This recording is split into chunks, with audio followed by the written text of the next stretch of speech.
Hello everybody, welcome. In this video, I am going to show you the best way to ensure that you score that coveted virtual queue pass for Guardians of the Galaxy Cosmic Rewind.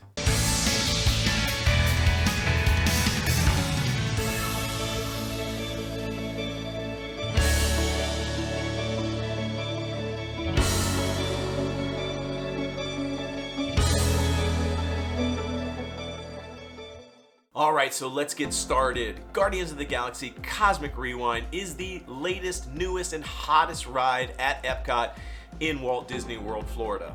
So getting the virtual queue for this ride can be pretty difficult. It is going to be a tough one to get. Similar to Rise of the Resistance when it first came out and Remy's Ratatouille Adventure when it came out, getting this virtual pass can be a challenge. Now, I know what some of you are thinking, I can just buy the Lightning Pass for Guardians of the Galaxy Cosmic Rewind. And that's true, but I can tell you this, getting the Lightning Pass isn't much easier, and sometimes can be even harder to get than the virtual queue. And it costs money. On average, Cosmic Rewind is going for about $17 for the Lightning Pass per person per ride. So if you've got a family of 5 or 6, you're talking almost $100 just to ride one ride. So virtual queue is definitely the way to go. I would rather spend that $100 on an awesome meal or something else at the parks than to ride Cosmic Rewind. Not saying you shouldn't do the Lightning Pass, but I would go for the virtual pass, and at the end of this video, I'm going to talk to you about how to maybe do both of them at the same time. Now, as I mentioned, it's going to be similar to Rise of the Resistance and Remy's Ratatouille Adventure with regards to how to get your virtual queue pass. However, there are some differences that I want to talk about. First, let's start out with the times. When can you actually get this pass? Right now, there are two primary times for getting the virtual queue. One is at 7 a.m. and the other one is at 1 p.m.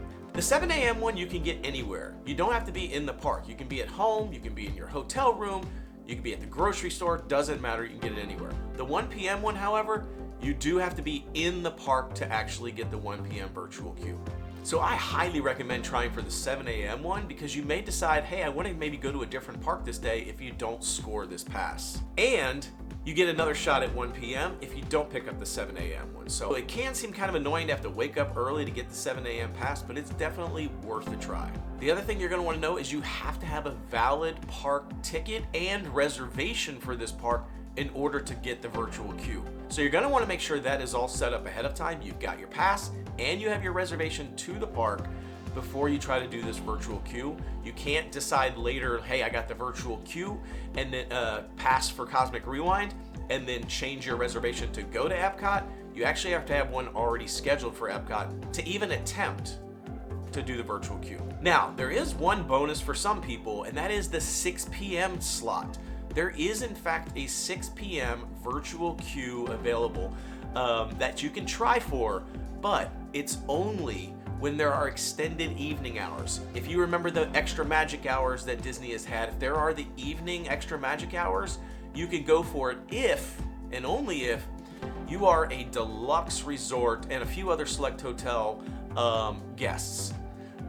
For everyone else, you don't have the option for the 6 p.m. As of right now, that may change, but right now that's the case. So 7 a.m. and 1 p.m. are going to be what you're looking for most people most of the time. Now, just so you get an understanding of how difficult this can be, these 7 a.m. passes will be gone in less than 5 seconds, sometimes less than 1 second.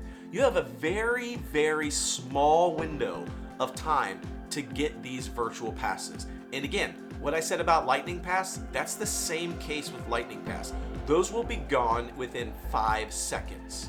So either way, depending on which way you want to go, if you want to go the freeway, which is what I'm talking about, the virtual queue, you've got 5 seconds or less to score these passes. Now, during non-peak seasons or when the ride maybe isn't as popular or isn't as new, this may change, but for right now, this is going to be your reality. So let's talk about my method for getting these passes. And I will tell you, I have had success with these passes. I have used this method many, many times on Rise of the Resistance, Remy's Ratatouille Adventure, Guardians of the Galaxy Cosmic Rewind, and I have scored the pass every single time. It has never failed me. Not one time have I walked away empty-handed. So let's start with the most important thing, the first thing that you're going to want to do, and that is to check your internet speed. It does not matter how great of a job you do with hitting that refresh button, being prepared, being on the right screen, ready to hit it, 7 a.m. as soon as it ticks over, boom, you hit it. If your internet speed isn't great, you are going to have a hard time scoring these passes. So in order to check your internet speed, I recommend using something called Ookla Speed Test. It's Ookla Speed Test. And you can download that on the App Store. It is available for iPhones, Androids, and there's also a web version of it in case you don't want to download the app for some reason. You can go to speedtest.net, and there is a test for it. I highly recommend downloading that on your phone. You can see I have it right here. It's installed. It's very easy to use. You basically just download it and you click the go button. It'll automatically detect where you're at and it'll give you all the information. I'm gonna go ahead and pop it up on the screen here so you can kind of see what my numbers look like when I'm trying to score these passes. And you can see my numbers are pretty good. I've got pretty good internet speed. So for a comparison point to see how good your internet is, let's talk about the numbers now. So let's start with the download speed. This is the most important number of the three numbers we're going to talk about. The download speed is how fast you can get information down from the internet, how fast you can download something onto your phone. So as you can see, my number is 568 megabits per second. That's pretty good. Just to give you an idea, the US average download speed is about 30 megabits per second. So I'm well above the US average download speed. And between 50 and 100 is probably what you're going to be aiming for. Great would be anything above 200 megabits per second, but you don't really need that. That's more for things like 4K streaming download, where you're downloading a lot of content that's really big in size. We're just talking about clicking buttons on a screen. It's not a lot of data, so you don't really necessarily need a huge high number like 200 megabits. You really need to aim for something between 50 and 100. But don't panic. I mean, if you're in the 10 to 20 range, it doesn't mean you're not going to be able to get the passes. It's just going to be a little harder for you than it is going to be for other people who may have a higher download speed. Now, the next number is the upload speed. And the US average for upload speed is about 10 megabits per second. You can see I am well above that. I'm up 224, which again is way overkill for what we need here, but it does play a part. And the third number is ping. Between 10 and 30 milliseconds, ping is in milliseconds, between 10 and 30 milliseconds is a good number for a ping that you'd be shooting for. Ping is basically how fast you will send and receive information between 2 points, how fast it will respond. So if you're sending something to Disney, they're sending something back, how fast does it respond and send things back and forth? Anything over about 150 milliseconds, you're gonna probably see some lag. And as you can see, my ping is at 17 milliseconds, which is a really good spot right in between the 10 and 30. So let's recap all the numbers really quickly. For download speed, you're shooting for anything above 50 megabits per second. For upload speed, you're shooting for anything above 10 megabits per second. And then for ping, you're gonna be shooting for any number between 10 and 50 milliseconds. So again, if you're not in those ranges anywhere, you're gonna have a harder time scoring these passes. All right, so what's next? I recommend doing this and testing out your Wi-Fi first. So if you're in your home or you're in a hotel room, I would recommend getting on the Wi-Fi and then running this test to see where your numbers are. And then look at those numbers and compare them against the numbers that we just went through to see, am I in a good range? If you're not, if your numbers don't look great, I recommend turning Wi-Fi off and then checking these numbers again with your LTE or your 4G or 5G, whatever network you have on your phone, whatever carrier you have, checking these numbers again. You may get better numbers, you may get worse numbers. And then so look at those two and then decide which one looks better and then go forward with that. So if your Wi-Fi has better numbers, stick with the Wi-Fi. If your LTE has better numbers, stick with the LTE. Now, just a warning, your numbers may look really good at 7 a.m., like right before 7 a.m. Things may be looking great, you think you're in a good spot, and then all of a sudden, right at 7 a.m. or 1 p.m., your numbers tank. And there's a reason for that, especially if you're in the hotels on Disney or if you're inside the parks at Disney. And the reason is because there are probably a lot of other people that are now also hammering this same network, even if that's your LTE or your Wi-Fi. There's a lot of other people trying to do the same thing at the same time, and that can tank your internet speeds and your LTE speeds. So just be aware of that might actually happen. So that's why I recommend highly, if you're in a place where you have your own Wi-Fi, like your home, your apartment, whatever it is, or try to get on an internet that only you're going to be on so that they're not taking your bandwidth up.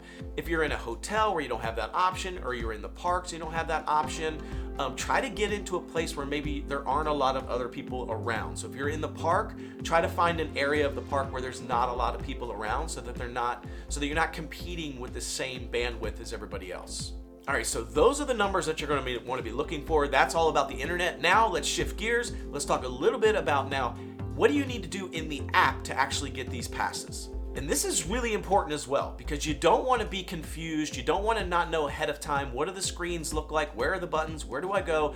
You don't want to be confused and not knowing how to do that right at 7 a.m. when you need to get these tickets, because you're going to miss out. Again, you only have 5 seconds at that 7 a.m. or 1 p.m. mark, so you don't have time to be fumbling around with buttons and screens and stuff. So I'm going to show all these things on the screen here so you can get a good idea of what it's going to look like, because you can't get to all these screens until it's actually time. So this video will help you understand exactly what you're looking for and what to expect. All right, so let's pop some things up on the screen. The first thing that you're going to want to do is you're going to want to download the My Disney Experience app if you don't already have it. So check out on the App Store, grab the My Disney Experience app, get signed up on it. For the purposes of this video, we're going to assume that you've already got it downloaded, you've already signed up on the My Disney Experience app, you've already got your passes and tickets connected, you've already got your reservation for the park, everything's taken care of. Now, on the homepage of the app, as you scroll down, you should see a virtual queue section. There should be a spot that says virtual queue, and there's a button there that says join virtual queue. You're going to want to click that button. And the screen that pops up is going to ask you to confirm your party. Now, this is a great change from the previous version of virtual queue. Back when Rise of the Resistance was a virtual pass, what would happen is you would click join virtual queue and you would have to sit on the refresh screen and wait. And then when it was actually time at 7 a.m., you would click the button to join, and then a screen would pop up and ask you to confirm your party. And what would happen here is sometimes people's parties were incorrect. And so they would get to this screen and they'd panic and they'd say, oh my gosh, somebody's missing, or there's a wrong name here, or something's wrong. And by the time they fixed it or made a change, the tickets were gone. That was it. They missed their window of opportunity and people were really upset about it, and it was frustrating. So it became this thing that basically just said, don't worry about what's on that screen. It doesn't matter if people's names are right, if you have the right number of people, it doesn't matter. Just hammer that join button as soon as it pops up. Just hit it, skip this screen, don't even look at it, just smash the button and ignore it. And then when you get into the park, guest services, they can help you actually fix it and get the right people's names into your party and the right people. Well, you don't have to do that anymore, because now you can confirm your party before you even get into the join screen. So the very first screen that pops up will ask you to confirm your party. If you want to, you can change it. If there's something wrong, go ahead and fix it and then get ready. Now, I do want to say, if your party is wrong and you're a little bit worried you don't have enough time to fix it, don't worry about it, just leave it as is, because you can still go into the park and have guest services fix it later. But I do recommend trying to get it correct right away, so get into this screen. So once you're on this screen, this is the money screen. This is where you're just gonna sit and wait. And I recommend getting on this screen and getting ready and having your party fixed and everything at least 5 to 10 minutes before 7 a.m. or 1 p.m. And as you can see, there's a button at the bottom of the screen that says refresh. There are 2 choices that you have to refresh the screen here at 7 a.m. So right when it hits 7 a.m. The first is to click the refresh button at the bottom. Pretty simple. There's another option that allows you to pull the screen down. You can kind of see that at the top. Pulling the screen down will also refresh the page. I recommend using the button and not the pull down method. 2 reasons. 1, pulling down the screen and refreshing is slower than clicking the button. I have done this, I have tried it, it is slower. 2nd, you may not pull the screen down far enough. You think you've pulled it down to refresh it, but you haven't pulled it far enough so it doesn't actually refresh. Though that is time wasted that you don't have to try to do that again. So the refresh button is a guarantee. Just hit it and go. Now, once you get to this screen, we're waiting. We're waiting for 7 a.m., we're waiting for 1 p.m. And what I recommend is on an iPhone, in the upper left-hand corner of your screen is the clock. Now, I will tell you this. There are lots of people out there that tell you have another computer screen up, have the world clock up, do all these things to make sure that you've got the exact time down to the millisecond, have the world clock up. You don't need to do any of that stuff. I'm telling you right now. Your iPhone, your Android, whatever, the clock that you have on your phone is going to be the most accurate. I'm not 100% sure on Android where the clock is or if you can see it when you're on the My Disney Experience app. So if you can't see it, maybe recommend having a world clock up of some kind. But for the iPhone, you can see your clock in the upper left-hand corner of the screen. Just use that clock. It is going to be the most accurate clock that you have that you can find. Trust me. Now, at 6:59 in the morning, I would start counting down. So just be staring right at that clock. Have your finger hovering over the refresh button and just stare at that clock and start counting down 60 seconds. Doesn't have to be perfect. Don't worry about it. It's just to give you kind of an idea of when you're starting to get close to that 60-second mark when it's going to tick over to 7 a.m. As soon as you see 7 a.m. pop up on that clock, boom, hit that refresh button as fast as you possibly can. And what will happen is that refresh button will turn into a blue Join Virtual Queue button. And when that blue Join Virtual Queue button pops up, just smash it again. Don't even read it. Don't read anything else on the screen. Ignore everything else that's happening on the screen. It should be in the same exact spot that the refresh button was. Ignore everything else. Just hit it again. Boom. You're done. Now, if you've done everything correct, the next screen that pops up, that blue Join Virtual Queue button will turn to a blue Done button. And on that screen, you should also see your boarding group information. Your time, what boarding group you got should all be there. If you get a different screen, like, oops, something went wrong, you probably missed out. It's gonna be too late. So as you can see in the video, I have my boarding group, I'm ready to go, I'm done. Now, I recommend that you have multiple people trying this simultaneously if you have that option. You can have 2 or 3 people on their phones. They can all be on the same account. You can also have somebody doing it on the website versus the phone. It doesn't really matter, but I recommend having multiple people trying because it's going to increase your chances of getting the pass. And what may happen is that, oops, something went wrong screen might come up for some of you, and one person actually got it, because you can only get one of these. So whoever gets it will get the boarding group screen. Everybody else will get the something went wrong screen. So my wife and I actually do this side by side. You know, she clicks it at the same time I do. And what'll happen is I'll see, oops, something went wrong. And I'm like, oh no. And then I look over at her and she's like, I got it. So I highly recommend doing multiple people at a time. It gives you a better chance of getting it. Now that you got your virtual pass, you don't need to worry about it anymore. You just head to the park and have a good time. And then wait for your boarding group to be called. Now the wait time that you see on the screen is how many minutes until your boarding group is likely to be called. So if it says 120 minutes, that means 120 minutes from now, your boarding group is probably going to get called. Now, I will tell you, that time can change throughout the day. It depends on how many people got passes, how many people show up, and how many people don't show up.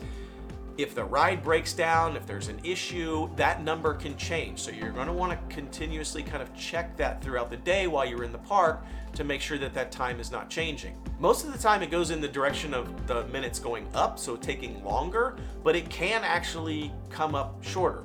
So sometimes if you think you have 120 minutes, it might end up being 100 minutes. Now, when your boarding group does get called, don't worry, you have about an hour to actually get over there and get on the ride. So if you are in line for a different ride, or maybe you're at a dining reservation, don't panic. You have some time in order to get there. Now, I will also say, if you miss that hour window, the cast members have been pretty generous in allowing people to still get on the ride, especially if it's, 10, 20, 30, maybe 45 minutes late to your boarding group. It's probably going to be okay. They're going to probably let you on anyway. I wouldn't show up 5 hours later. They're probably going to say, yeah, I don't think so. I'm not saying they won't let you on, but you really should try to get there within that hour window. If you're a little bit late, it's usually not a problem. So you don't need to get out of line if you're in a line. You don't need to cancel your dining reservation. Just get over there as soon as you can. Now, once you get to the ride, just a forewarning, you'll probably wait about 10 minutes, upwards 45 minutes, maybe even an hour still. So just because you have a virtual queue pass doesn't mean you just get straight onto the ride. You still will have to wait in a line depending on how crowded it is. So plan accordingly. If you've got other Lightning passes or Genie Plus passes or other dining reservations, you'll need to plan for that. When you get up to the entrance, there will be a place where you can scan your pass. You can scan your annual pass or your ticket or your magic band, whatever you've got, you can scan that. That'll actually let you through. Now, if something does go wonky for some reason, there are cast members standing there. They've got these little iPads or tablets that'll actually allow them to fix it right on the fly or help you out, and you'll still be able to get in, so don't worry. Just make sure you have that boarding pass and you're good to go. Now, the last thing, if you miss the 7 a.m., again, as I mentioned, there is a 1 p.m. option. And again, you have to be in the park for that. But I will say the 1 p.m. one has historically been a lot easier to get than the 7 a.m. one. There's usually a lot less people trying for the 1 p.m. And you can't get the 7 a.m. and the 1 p.m. So everyone that got the 7 a.m. one is now kind of out of the equation. And so the only people fighting for the 1 p.m. are the people that didn't get the 7 a.m. and people who are currently in the park. So it seems to be a little bit easier to get. Now, another warning is that 1 p.m. one, again, sometimes it can take a while. So even if you get a boarding group, I will warn you. I've been there during the 1 p.m. one, and I've gotten the boarding group, and it was like 5 hours later from when I was actually, when I got the pass. And I had already been in the park for like 5 or 6 hours, and I was kind of like, do I really want to stay another 5 or 6 hours just to ride this? Also, sometimes because of technical difficulties, if you have a later boarding pass number that you got in the 1 p.m. one that might be 5, 6, 7, 8 hours later, you do risk not actually getting to ride the ride at all because that time can get pushed beyond closing time for the park. And if that happens, you won't get to ride it. So that's just a warning. So 7 a.m. is your best option. 1 p.m. is a good option. And then again, last but not least, for some people, a 6 p.m. option will be available for those special days and for people that are in deluxe resorts. The last thing I want to mention is just a reminder, if you can't get the virtual queue, you do have the Lightning Pass option. It's about $17 on average. It may flux a little bit per person that you can do. But again, it's very challenging to do. And so what I recommend doing is having multiple people do this simultaneously. So maybe having one person try for the virtual queue and then another person trying to get the Lightning Pass at the same exact time, right at 7 a.m., because that's when they happen. And again, those Lightning Passes are gone within 5 seconds. The virtual queue are gone in 5 seconds. So you don't really have the option of doing virtual queue. And then if you don't get that, then going and doing Lightning Pass because they'll probably already be gone. I'm not saying it's impossible, but your best bet is to have 2 people doing them simultaneously. Worst case scenario is you get to ride the ride twice. You get the virtual queue and you get the Lightning Pass. Actually, some might say best case scenario, you get to ride the ride twice. And that's all I've got. Hopefully this will help you. I have used this method many, many times. It's never failed me. Again, please do comment below. Let us know if this information helped you, if it worked.